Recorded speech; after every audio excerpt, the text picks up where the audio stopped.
It's time to talk taxes. New friends, new opportunities, new partners. EG Tax. It's Ask the Tax Lady with Esther Gulius and EG Tax on News Radio 930 WBEN. To reach Esther now, call 803-0930. Toll free at 1-800-616-9236. And cell calls are free at star 930. And now, live from the WBEN studios, it's Esther Gulius. Hey, everybody, this is the Tax Lady, and this is our hour to talk taxes. And, hey, guys, I'm telling you, 7 months from now, the jig is up, and so we're going to talk about mid-course correction, things that should be you should be looking at. And if you have any questions, our phone number here in studio is 803-0930, 803-0930, star 930 on the cell phone. And I got my two partners in crime in studio with me, Tiffany Fabian. Hey there, Esther. How you enjoying your Saturday? I am, well, except that you got to come in on a Saturday in the middle of having fun. I know. And Christopher Fabian. Hello, Esther. Hey, Chris. How are you? And my special guest here is Wanda Hobgood. She's my friend from Florida, and she came up to. Wanda, you've never been north of Mason-Dixon, have you, before? Oh, yes, I So I got Bob and Wanda Hobgood here, and they've been so great. And the weather in Buffalo's been so wonderful. Her husband said that he wasn't coming here if it's going to be less than 90 degrees. It's tough. And God has cooperated and given us wonderful weather. Oh, my gosh. I just need, we had a little rain the other day, and that was we wonderful. have none, you know, because we live in Youngstown, and, like, there's been no rain in Youngstown. Yeah, So- thankfully we had some. But the grass does not need to be cut I'll very tell you, often. my front yard looks like a hayfield. Yeah. Anyway, I'm Esther Gulius, the tax lady from EG Tax. We are talking taxes, and if you have any questions, 803-0930, star 930 on a cell phone, and who knows the toll-free number, 1-800. 616-WBEN. Thank you, 930. Christopher. Okay, so there's some trends happening in taxes right now in the wonderful world of taxes. The IRS came out the other day and was saying that they're especially concerned about identity theft. And that's something that you as a taxpayer should be paying special attention to. They're actually talking about getting rid of the PIN numbers, right, Chris? They are. They want to, they're trying to say they're being precautious and get everybody ready, and it is. Identity theft is huge on a tax return. So if they got rid of the PIN numbers, they want everybody to sign? Well, they're getting Okay. Because, what do they need PIN numbers for anyways? When you call the IRS, You never use you it. never use the PIN. Right. So really, it's a waste. It right. was supposed to be a way to capture their signature. But it sounds So like what they're going to make people do is do a paper return, right? Paper return, they're probably going to delay refunds longer. They're going to do a lot more research before giving someone $8,000. They're Yep. going to, make sure another return doesn't come in with that person's social security number. Right. I know at our office we've seen a huge rise in identity theft, and it delays your refund, and you have to do an affidavit, then people do a police report, and it's just a crazy situation. And I want to tell you, you don't have to have done anything to be a victim of Right, identity theft. right. You're just Okay, there are surprised. people that are looking for your social security information and your birthday, and they use it against you. So they file a fake tax return, and then you don't even know anything was filed incorrectly till you go to file your own return. Yeah. So the bottom line is, and I wanted to address this, is if you're somebody that always gets a large refund, I will tell you that's part of the first thing that I think you should do is looking at a mid-course correction is change your W-4 at work so you get the money up front so you don't get a big refund, because if they hold it up, we were talking just before the show about how many people are waiting for refunds, right? People with injured spouse. New York State people are still waiting for their refund. I had somebody call on the other day, and his New York State refund, he's been waiting and waiting and waiting. And so we called, and the reason he had to wait is he had to furnish proof of his W-2s. And so that, Chris, you can explain look about at here. that. If you didn't have a refund, if you owed them $50, you already got your refund. That's right. Nothing to wait for. So change your W-4 so you don't get a refund, so that they don't hold up your money, because as the identity theft gets to be a bigger and bigger problem, and there's just people that all they do all day long in Bangladesh is try to figure out people's social security numbers. And And so what happens is you fall victim to that. And I will tell you, if you need help with that, we'll help you with your W-4, right? Absolutely. And we charge nothing to do it. Yep. I had somebody come in the other day, and she wanted help with her W-4, and she wanted help with putting more into her pension plan. And the reason why she's putting more in her pension plan is more into her pension plan, less of a refund, win-win. Right. Chris, you were going to say? No, Well, how about you were going to say about if people, New York State were requesting people get other W-2s, and you suggest that they do it electronically? Right.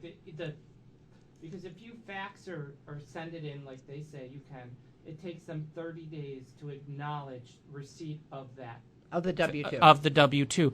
Then it takes them 90 days to process that. Would that be 120 days? That would be 120 days, Wow. which would be Would that be 4 4 months. So what's the better way to do it? You create an online account, you scan it in your system, and you upload it to New York, because then within 2 days You have they the acknowledge acknowledgement. receipt of it. So it speeds it up by A month. 1 month. But Right. still, But a 1 month month. is a month. That's right.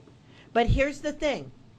If you're waiting for your money, or you found you had problems getting your money this year, change your W-4 at work so they don't have a refund that they're holding over your head, right? That's right. That's Okay. right. All right. Now, other thing, and again, I wanted to invite people to call 8030930, 8030930, star 930 cell phone. I know we have people holding. Want to also talk about tax situations if you work for multiple employers. Like, let's say you work for EG Tax, you work for J.C. Penney, you work for Dean Witter. All 3 different employers, right? So you're getting 3 different W-2s. What's the problem with this person's tax situation? They don't talk to each other. The employers don't talk to each other, which means your pay, if you're working at J.C. Penney's and working 15 hours a week, but you're working at another place and you're working 40, you have to make sure that withholding on that part-time job is enough to cover The part-time wages. The part-time wages, because that withholding isn't going to be enough if you just say, but I did single and zero,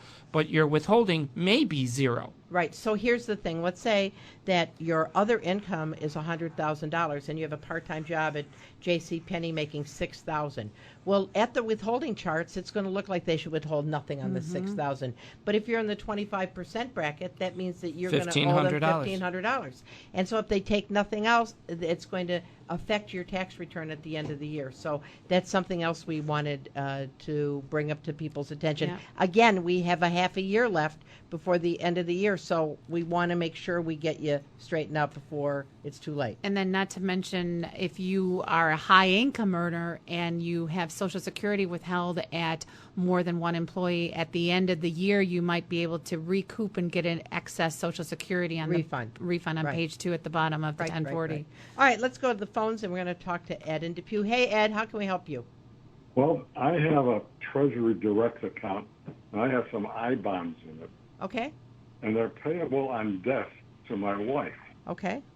Now, we get no paper statements whatsoever. It's strictly just on a computer. Uh-huh. Now, my wife isn't computer savvy, and I'm afraid that if I die first, and she's entitled to the money then, it will be lost. The government will get it. Well, you bring up a really good situation. There are people, the missing funds, the funds that people find from the states. Yes. A lot of times that's what happens. If you don't leave good records upon your death, your heirs, they don't know that there's been an account at Bank XYZ or at I-Bonds. You want to make sure that you're making copies of everything. Are you making printing out copies of your I-Bond statements? Yes, and I don't get any statements. They don't. No, but you can print it out. You don't. You can print out a copy of your account. I don't even think you can do that. You can screen print it, I Yeah. think. You can screen print it, Control P, and it'll screen print it. Because And- you have proof that you made those deposits into that that 'cause- Treasury Direct account. When I look it up in the computer, I can see the records. Right. But do you have proof of the money that went into Treasury Direct originally? When do they renew? When is the expiration of the interest? I'm not Not for a long time. Not for a long time, because I'm Well, I would thinking do- maybe you know you what I should would- cash it in. This and is what I get a different suggest you do, Ed. different tool. Is if you want to come into our office, I see you're in Depew. We're on Niagara Falls Boulevard in Amherst this time of year. There's no charge. Come on in. What we'll do is we'll do a screenshot print for you, and we'll make an inquiry. We'll call Treasury Direct with you and see what kind of proof that we can come up with, so that you would have that in the event of your untimely death.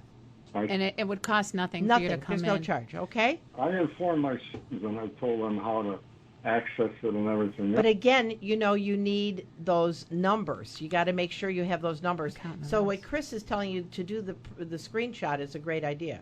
Mm-hmm. Yep. I mean, and you want to leave I specific. wanted to sell them. I figured, well, I'll sell That's them. what I was Well, thinking. you could sell them, That's what I was thinking. You and could sell do them, a different vehicle. but let's hope that you don't pass away before you sell them, right? Because if something happens between now and the time you get rid of them, you have that same problem. So you want to make sure that you have notated the account numbers and all that information. And we talked about this not too long ago. Making your heirs aware of what you have is extremely important, because if they don't know what you have and they don't have the proof, it just that money can go into those missing funds. And Ed, I should tell you, and Chris or Esther, correct me if I'm wrong, if he sells them, then he would have to pay tax on any interest. On the interest, right. Right. And then, of course, it's tax-free on the state, because Treasury bonds are tax-free on the state. Right. But I know you're probably aware of that, right, But Ed? Ed, you know what? In my opinion, it's only a 15-minute car ride away. Come on down. We'll help you, and then we'll get you straightened out, okay? I have another question, altogether different. Okay, can I ask you to hang on until after the break? Sure. Thanks, Ed. Well, hold on. I'm Esther Gulius, the tax lady from EG Tax, 8030930, 8030930, star 930 on a cell phone. Give us a call. We'll talk to you on the other side.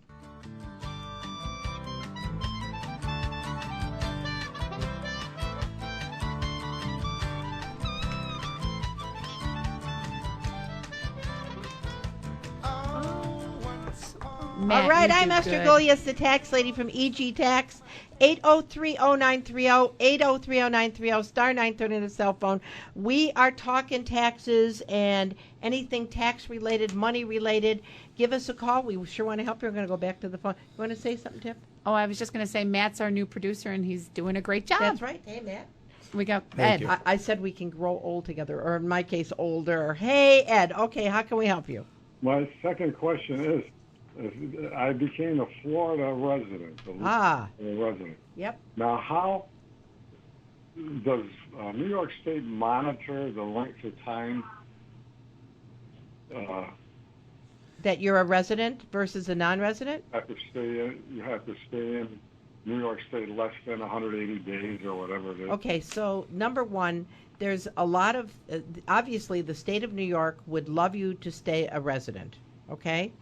Assuming you owe taxes. Now, do you file a New York return now? Well, I have been, yeah.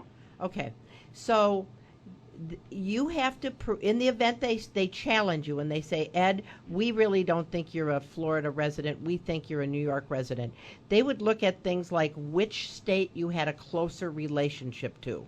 Mm-hmm. In other words, do you have property in Depew, or do you have property in Florida? Do you have property in both places? Right. Which property is more valuable? Where is your doctor? Where do you go to church?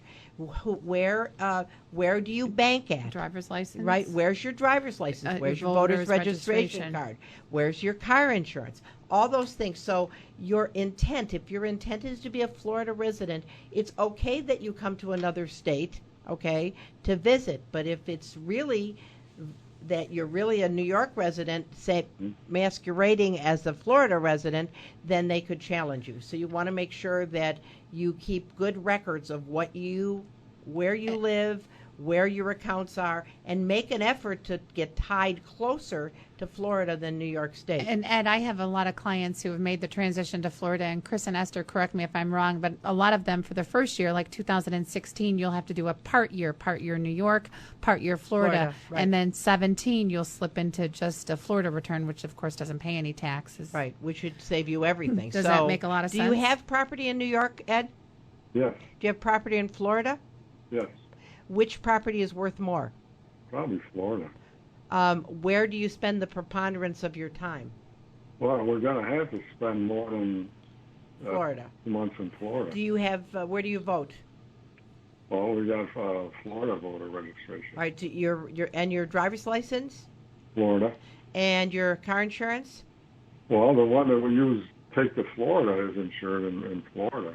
Okay. But I have another car that just stays here, up north. Do you Okay. earn any wages in New York? No. No. Okay. So I mean, it sounds like you're doing everything right, and your intent is to be a Florida resident, correct? Yeah, but of all things, you know how they say where your doctor is? Right. Oh, I remember you. You called a while ago. You said you got sick, Yeah. and your doctor's here in New York, right? Yeah, you're not going to go to Florida to... Well, I'm going to tell you, there's some great doctors in Florida. when you go to Florida. But Right. It's an emergency. But here's the thing: if your intent was to go to Florida, and you never were able to make it, then you didn't change residence. Yeah, well, I don't have to leave till the end of October. Okay. Why is that? Well, because I returned. Because All right. So you're counting was your there. months, Yeah, right? Yeah. Yes. Okay. So, but just remember that if they challenge it, the burden of proof is going to be on you. Okay. Okay. Thanks, Ed. I mean, with that other thing about the. Yeah, you should and then come into our don't office. forget to call us. We'll help you with that I-bond stuff. Okay. Oh, okay. Thanks, Ed. Bye bye. Thanks. Yeah. I'm Esther Gilius, the tax lady from EG Tax, 8030930, 8030930, star 930 on your cell phone. Wanted to talk about stuff before we get back to the phones. Are you still waiting for your tax refund? Right? And Chris and Tiff, you were saying that people that are injured spouse. What's an injured spouse? An injured spouse is when you went into a marriage and the person you married is in debt to the IRS, in debt to the child support agency, back taxes, student loan. There are tons of different things that you're not responsible for, that your refund could get seized to help Right. pay. So if you file as an injured spouse, the spouse that isn't liable for the debt, they're not going to seize their refund. So those are being held up, right? Correct. So if you're somebody that's having that problem, have we had any degree of success getting those released? No, they just say it's in the works. It could take up to 4 to 5 months. Okay. Yeah, and I've even called the tax advocate line, and they said there's, this year they're just slower, and so people are, They're almost at stop. I mean, Yeah. let's face it, they're almost at stop. So I'm going to tell you, change your W-4 at work so you don't get a big refund. That's right. That's right. And it's just a simple form you file. So if you need help with that, EG Tax will help you with it. And most people say, but I like the big refund. I like that big check. Enjoy waiting for it. Most payroll, most companies offer direct deposit. Open up a savings account. That $50 or $100 put in that savings account and don't touch it. So then in January you have and you pay yourself. And you pay yourself. Right. Good idea. It's really, it's like I was talking with Bob and Wanda this weekend about good choices that people make. And it's really all about choices. We like doing things the same old way. We don't want to change the way and so as a result, it wasn't working. And if you don't change, it's going to continue to not work. They say the greatest stupidity or insanity is keep doing things Same the same thing way over and over, and to expecting think different a different results. result. Right. You're very famous for that at work. You're like, we've been doing that. We're going to change. It doesn't work. We're going to try something people don't like different. change. People don't like we change. are very resistant. I'm Esther Gilius, the tax lady from EG Tax, 8030930, 8030930, star 930 on a cell phone. Even if you're on your lawnmower, you can give us a call. We're going to go back to the phones and talk to Ben. Hey, Ben, how can we help you? I've got a question. At 70 and a half, I took a mandatory withdrawal from my IRA, took it in stock. I'm just wondering the basis on that stock when I go to sell it. Will it be what I paid in the IRA or on the day it was transferred out of the IRA? So you're saying, no. Did you take the money from the IRA and purchase stock? No, took the stock out. You can't. You can't do that. That's not an RMD. It's taking money out. You cannot take stock out of your IRMD for an RMD. You have to take cash. Because then it's all taxable. When were you 70 and a half, Ben? No, last year. In 2016? 15. Okay, so he's... Did they send you a 1099-R? Oh, yes. And Was you, it a 10 and you it wasn't actually a got a 1099B. stock certificate out of your pension plan, out of your 401k, out of your IRA. Or did you get cash money or a check? No, the stock was transferred into another account. Do you have a broker? Yes. I wonder if your broker, you told your broker, saying, hey, Bob, I want my minimum distribution, but I don't need the cash. Turn around and invest it for me. Right, and buy the stock. So let's say you had ABC Corporation in your 401k plan, and they gave you the equivalent of ABC in a new investment account, but in essence, your broker took the cash to buy you new, because you cannot take stock. So if that is the case, he doesn't have to worry about the basis right now. The basis is 100% taxable. Well, yeah, the IRA distribution is taxable. Your basis in the stock would be what your minimum distribution was when you sell the stock. Right. So if the stock you got, Ben, if bought $10,000 worth of stock, that's your basis, and that's what the 1099-R would have said, and that's what you're going to pay taxes on. That's what you should have paid taxes on. There is no basis. The basis is zero. From the IRA. Does that make sense, Ben?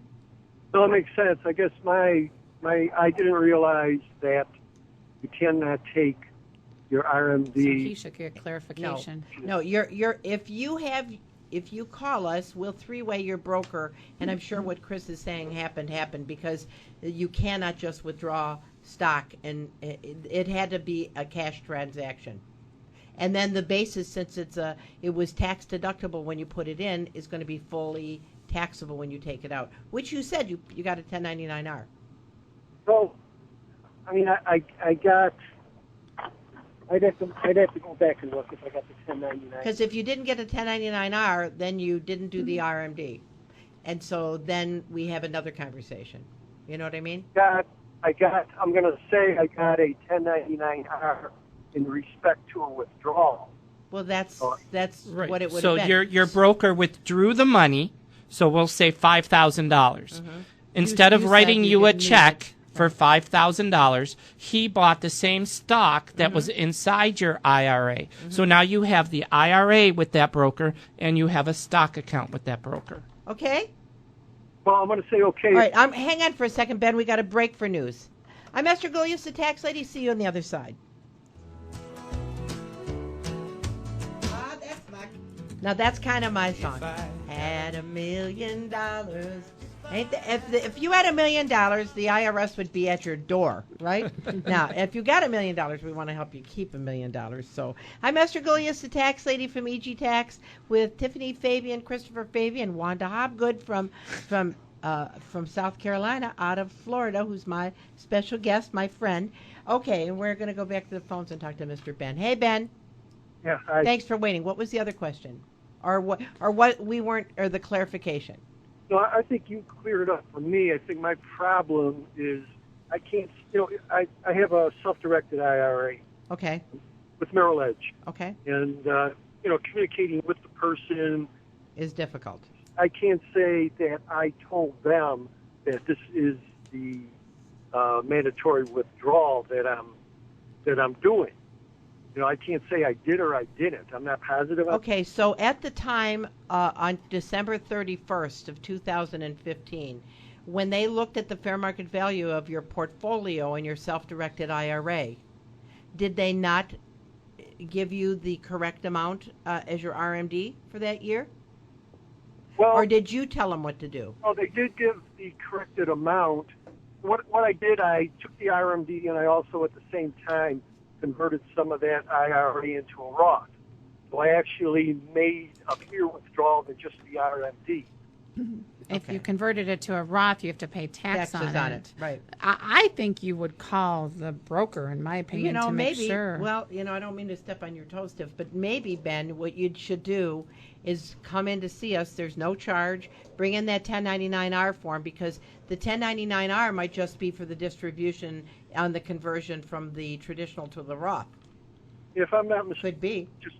Just thinking back, the 1099-R showed the total of the minimum withdrawal and also the conversion. Okay. And when I did the taxes, All right, so that's why you want to know what the cost basis is. well, I thought Right. Well, that's a horse of a different color, because once you pay tax on the distribution and you rolled it into a Roth, then the fair market value, the amount that you withdrew and rolled into the Roth, not your RMD, is going to have a basis because you pay taxes on it. yeah, okay, that's fine. I understand that. So you really need to unscrew the spaghetti right now before you get too far down the line. Yeah. Okay. Okay? All righty. And your number that I would call would be what? 632-7886. Okay, thank you. Okay, thanks, Ben. I'm Esther Gullius, the tax lady, 803-0930, 803-0930, star 930 on a cell phone. Chris, is the phone number for text toll-free 800? 616-WBEN. Okay, and we want to help you with your taxes. All right, it's middle of July here, and so you got like less than 6 months to fix your tax situation. Here's things you should be aware of. Change in marital status. Right? Definitely. That means even if you're in the middle of getting a divorce. That's right. And so... Getting married. Because if you're still legally married as of December 31st, you either have to file married joint or married separately, unless you have an extenuating circumstance with a child that you're maintaining, right, that lives in your home. Right. So you want to make sure that you talk to your attorney about getting that cleaned up. But that changes your marital situation. New baby. Right? That will change things. Because no sleep. That's true, And but you it get to also claim a new child. baby, Child tax credit. child tax credit, Yep. and Possibly child care. child care, personal exemption, Yep. child turning 17. Yep. No more child tax credit. No more child tax. Doesn't mean that you can't claim them as a dependent. I got to tell a funny story. I was doing somebody's tax return this year, and they had a child the year before, and the tax preparer forgot to claim the child on their tax return, so we amended their return. They forgot to claim them? Yes. Wow. Yes. But now, just because your kid turns 17, you lose the child tax credit, but you don't lose the dependency. That's right. Right. Okay. Working child. Yep. Yep. How does that change your tax return? Because they're going to file their own return. Maybe. And maybe you can't claim them. But maybe you can. Right. It depends if they're in college up to the age of 24. You can claim the kids generally if you provide more than 50% of the support if they're in college. Now, But if what they're if not the in kid's college, 19 if the kid's 19 and not in school? and not in school, he can't make more than his personal exemption, which is $4,000. And so if he makes more than $4,000, you quite possibly lose that exemption. You definitely lose. Yes. You definitely And lose the so exemption. then you want to pay attention to that, Right. and he's got to file his own return, and so you're going to be like, and you have to pay attention to changing. And then, of your course, with withholdings. kids, another situation, going to college. Mm-hmm. Right? Because there's wonderful Big college education credits. Yep. For The AOTC. And Right. the New York State, there's 2 college credits you want to pay attention to, so you're Right. going to be pleasantly surprised Right. generally. And so for you parents with the kids going to college, it's going to save you, generally around $2,500. Right. So why you want to change your withholding? Because you don't want an $8,000 refund. And not right? to mention, you're going to need extra money to pay for their college and their dorming and things like that. So Exactly take right. the money and use it wisely. Absolutely right. I'm Esther Gullius, the tax lady, 803-0930, 803-0930, star 930 on a cell phone. We're talking taxes, and we're talking to Jay. Hey, Jay, how can we help you? I had a question. Yeah. Thanks for taking my call. No problem. The question going back to the IRA that you were just discussing with the man, Ben. Is it kind of just common sense then, if you did not need the IRA money, to sell your stock on any of the stock market dips, convert it over into just regular brokerage account, and therefore lessen the tax and hopefully it'll go back up. Well, if you don't need the money and you want to invest it, yes, you take your RMD and you can buy the stock. You would end up taking the minimum mandatory or whatever. Well, I mean, all right. First of all, if you have an IRA or pension plan or annuity that once you reach age 70.5, you have to do a required minimum distribution. Yeah. Okay. So you have to do that. Now, what you do with that money is up to you. But it's going to be taxable no matter what you do unless it comes out of a Roth. And if it's out of a Roth, there is no RMD. But I guess looking at this, and I'm kind of up there near moving towards the age, I look at it as, maybe a month and a half or so ago when it dipped, there was a stock market. Right. Would be the time to say, I'm going to sell my stock in my IRA because I know this isn't going to stay there. And then you've taken it up. Okay, but that isn't how it's determined. Your RMD is based upon the fair market value of your account as of December the 31st of the previous year. So whatever it is on December the 31st. So it's not like if you do your RMD on the day that the market dips, you're going to be able to take less out. It doesn't go by that. It goes by the fair market value on 12/31. I didn't know that. Okay? Okay, thank you. Thanks, Jay. Bye. Good thinking, though, maybe. Yeah, I mean, anytime you can think of a new way to skin the cat, that's a good thing. But unfortunately, that's not going to work, right? I'm Esther Gilius, the tax lady from EG Tax, 803-0930, 803-0930, star 930 on a cell phone, looking at things you should be thinking about. We talked about the education, death of a spouse, right? Yep. That the first year, in the year that a spouse dies, of course, you get to file a joint return, right? Right. But the year after that second personal exemption, the ability to filing a joint return is gone. So those are things that you'd want to take a look at. The death of a parent, because maybe you inherited the pension plan or the IRAs, right? And at that point in time, you have to make a determination if you've inherited an IRA. Do you want to take it all? Do you want to, if you're a beneficiary, do you want to spread it out over your life expectancy or over a 5-year period? And all those things are important, and you need to put a pencil to everything. Yep. And you have to have that conversation. Make sure you have beneficiaries listed on your accounts, because I tell you, I had this 22-year-old girl come in, and her father passed away, and he had an IRA, and he had no beneficiaries listed. So it's got to go to probate, which then after clears probate, then the estate can cash it in. Then they can distribute. So it's 2 years away before this money can be But if Dad would have had the beneficiaries, it could have been done right away. So it goes back to what we talked about at the beginning of the show. Those little decisions you don't make can really cause you a lot of problems in the future, or at least your heirs' problems, and probably yourself too, because if you're not making those decisions for future time, you're probably not making good decisions now. So it's just really good to say to yourself, you know what, I'm going to do it. And if you need help, you can call us. We'll make you do it. Like Ed, he was trying to plan and figure out if his wife, that she would be able to understand it. And so you just want to make the right steps. All right, let's go back to the phones. We'll talk to Daryl. Hey, Daryl, how can we help you? Hi, I just wanted to let you know I'm a financial advisor. Yeah. And you can take your RMD in what's called in-kind, which would be, in shares of stock or shares of a mutual fund. I think where you're confused is that you can only make a contribution in cash. But when you're taking your RMD or any distribution, that can be taken in kind. We've been doing that for all right, so it's all then based upon the fair market value, though, right?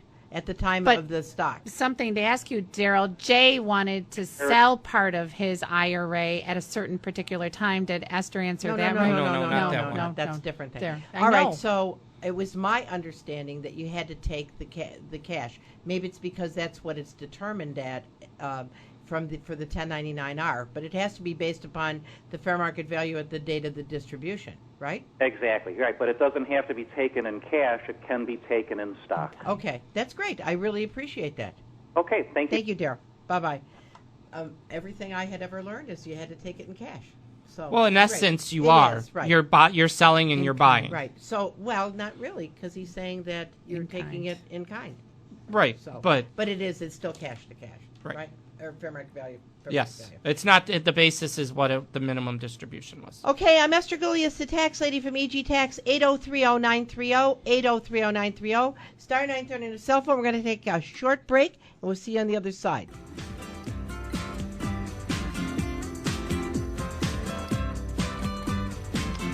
Hey, I'm Esther Gulias, the tax lady from EG Tax, 8030930, 8030930. Star 930 on a cell phone.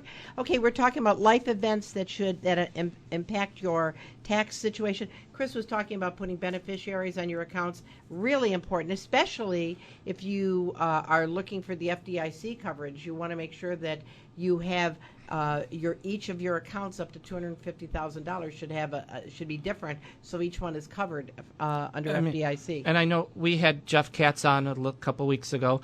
How about update your will? That's right. You know, how many people, I know me and my wife were one of the people that should.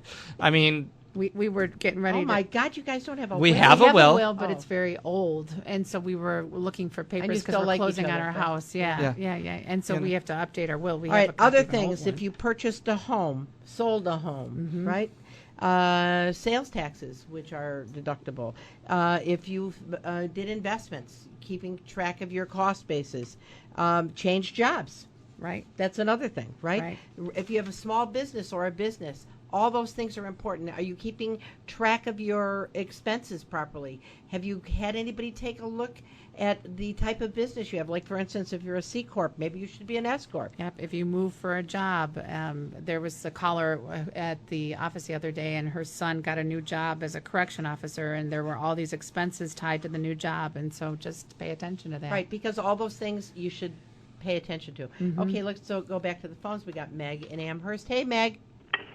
Hi, Meg. Hi, Esther. Thank you for taking my call. I wish my name was Meg. I would like a name like Meg, but I got Esther. Esther Francis. Yes. How are you, Meg? It's nice to talk to you. Thank you. Question. I recently was able to restrict my benefits, my Social Security benefits, and to allow my benefits to accrue to age 70. Go on my husband's benefits. Take half my husband's benefits. But what happened when I did this just recently is they canceled, and I just want to make sure that this is right because it's caused a few problems. What happened was they canceled my Medicare up to 2015 of July, and it should have. And I just did this in July of 2016, just this month. Is that correct? Should it have been 2015? Do you know? Or sometimes they do put the wrong dates on. They sent out a whole bunch of forms last year with what they were wrong completely. All right, but you're still on Medicare, right? Yeah, under my husband's Social Security. Right. Yep. So all right, first of all, we deal with Social Security over at Next Financial. His name is Chris. What's his name? The guy at Mike Hayflick. Mike Hayflick at Next Financial could give you. He's a specialist in that. You know their phone number, Chris? 633-1515. Yeah, I would give him a call or call Social Security, but I got to believe there's not a problem. Yeah, call Mike Hayflick at the financial guys. Or Social Security, they'll take care of you. Social Security, and they're like, they really were hesitant to admit that they made a mistake. But they do. Okay, but if it's not going to cost you anything, a retroactive situations, what difference does it make? Yeah, well... I sound like Hillary Clinton. What difference at this point in time does it make? Really, what difference does it make? Because they said 215. Because 215 is over. It's not like they're going to restrict your benefits now. I don't know. Well, okay. Give Mike a call. This is what he does. All right. All right, thanks, Meg. Thank you. Bye-bye. Okay, and we're going to go to Betty. Hey, Betty, how can we help you? Yes, hi. Mine's a little bit complicated, but I'll be as succinct as possible. Okay. I'm a retired vice president for MetLife. I worked there for 15 years. Okay. And I made a lot of money, a lot more money than my husband did. So when we got divorced in 2006, after 20 years of marriage, a quadra was set up. So he's going to be getting a lot more money than I am, but our pensions are guaranteed. In fact, I could be starting to collect my pension, but I'm holding off because I collect Social Security, disability, and I've been making it work. Okay. Okay. Let's see. All right. I received a tax bill from the IRS last year, and they said that I took money out in 2009 and 2010 after the divorce because I had no medical insurance. I had to pay, I was disabled. I had to pay for all these medical bills, and I had to take it out. All right, so you took a distribution from your pension plan, correct? Yes. To pay for medical bills. That's right. Okay. Were you under or over the age of 59? But hang on. So you didn't claim that when you got the 1099-R? You didn't claim that on your tax return? I don't know. Okay, so first of all, Tiffany's going in the right direction. If you didn't claim it and they sent you a letter, what I'd suggest you do is give us a call. We'll help you because there's an exception to penalty for taking medical out of your pension plan if you're under the age of 59 and a half. Are you? And she's permanently and totally disabled. Are you under the age of 59 and a half? Yes, I am. Okay, so that would save you the 10% penalty, okay? But it's still going to be taxable, okay? So, but at least we can get rid of the 10% penalty. If you took out $20,000, we're going to save you $2,000. And it might not be taxable if she's just living on Social Security. Because she took money out of her pension plan. But if it's still under the threshold, depends on how much she took out. Well, but they sent her a bill. Yeah, right? Yeah. But then if it was all used for medical... Maybe she's got enough itemized deduction. Yeah. So there may be more than one way to skin a cat here, Betty. Okay, I've got to tell you one more thing. Yeah.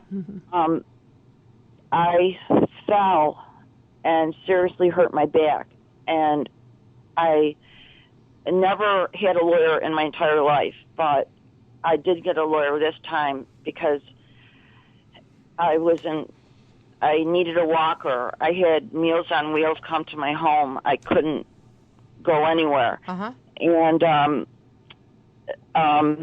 did you get a distribution from a property, from a lawsuit settlement? Yes. All right, that's tax-free. It was $650,000. All right, that's tax-free. Yes, it is tax-free. And I just found out about the settlement. I will get about $400. I'll have to pay for the surgery myself because the back's crushed. Right. But You know what I think, Betty? This is, I only got like 5 more minutes of the show, and it sounds like you have a very complicated situation. Why don't you call us at the office so we can talk privately? You know what I mean? They said I was in uncollectible status. Okay, but let's talk privately, okay, so we can help you. Would you like our phone number? Yes. Can you help me? Yeah, we will help you, Betty, okay? We will help you, okay? Okay. All right, our phone number is 632-7886, and we will help you, okay? It doesn't sound too complicated. Honey, we will help you, honest to God. 632-7886. Okay. Okay, sweetie pie. Call a certain person? Well, you can call Tiffany or Chris. They'll be there, okay? Okay. Thank you, dear. Bye-bye. It's so sad. Oh, yeah. And the truth is, if she's in an uncollectible status... Well, she's probably in a lot of pain, too. Yeah, and if you're in uncollectible status for at least 10 years, possibly... Well, of course, now she's got this extra money coming. Right, and that's what she's afraid of. Right. That's a horse of different color. But we'll get our specialists involved. All right, Charles from Depew. Hey, Charles, how can we help you? Hi, good afternoon. My wife and I just finished a foreclosure process on our home on Long Island. Okay. And our lawyer... Did you foreclose or were you foreclosed upon? We did the agreement with through my lawyer. We signed an agreement basically just walking away from it. All right, so they foreclosed upon you, yeah. Correct? Okay, all right. Yeah. And this has been going on for quite some time, ever since Hurricane Sandy. And finally, okay, well, it's behind us, but now my lawyer does say there are going to be some tax ramifications regarding this. And quite honestly, was it an investment property or was it personal home? Residential. It was our home. Okay. There is an exception to penalty. It is debt forgiveness is taxable unless it was on your personal residence. So if it was your personal residence, we do a 982. 982. We do a 982 and we get rid of the taxable event. Right. Oh, that's good. It's been I can't even begin to tell you how crazy it is. We love living up here. We didn't work out quite that way, but right. I know what you mean. We will help you. We will help you, Charles. May I have your number? 632-7886. Wonderful. I've got. All right. Thanks, Charles. Don't worry. For your help. Thank you. Thank you, sir. Bye-bye. Bye-bye. Last but not least, I got Larry from Georgia. Hey, Larry. How y'all doing? Hey, darling. Esther, darling, let me say, I think the name Esther is a beautiful name. She is married, Larry. Meg. I'd rather name Meg. I know. Hey, what can we help you with, Larry? Okay. Well, recently, long story short, I did not add anything to my IRA accounts last year, even though I made a profit. I didn't realize I made a mistake. I wonder, can you give me any guidelines as to when my situation, if it's worthwhile for me to make a payment into the IRA account? Did you have wages? He's self-employed. You're self-employed. You've got a net profit, right? Yeah. Well, he's got till April the 15th to make it. For 2006. He should do an SEP, shouldn't he? Wouldn't it be better to do an SEP? 20% of it depends on what his profit's going to be. Yeah, but obviously putting money in your IRA or SEP or any kind of pension plan is good for you, Larry. Okay. But wait till we do your tax return so that we can find out what your net profit is, so we can see how much we can put away. Is it too late to? Is it worthwhile to make? Because most. Are you talking about 215? Yeah. Well, he has till extension deadline. He already filed. He already filed. Did he make the contribution? I don't know. Yeah. No, if you didn't, you had until the due date of the return. Gotcha. To file the return plus extension, but you've already filed. Okay. Esther, it is what it is. Thank you, dear. Thank you, dear. Bye-bye. I'm Esther Gilius, the tax lady. If you need the best tax help for the least fees, we are here to help you, and we have a heart. So give us a call at EG Tax 632-7886 or join us on our website at egtax.com. Until next week, I'm Esther Gilius with Christopher Fabian and Tiffany Fabian and Wanda Hobgood, and y'all have a good week. Bye-bye.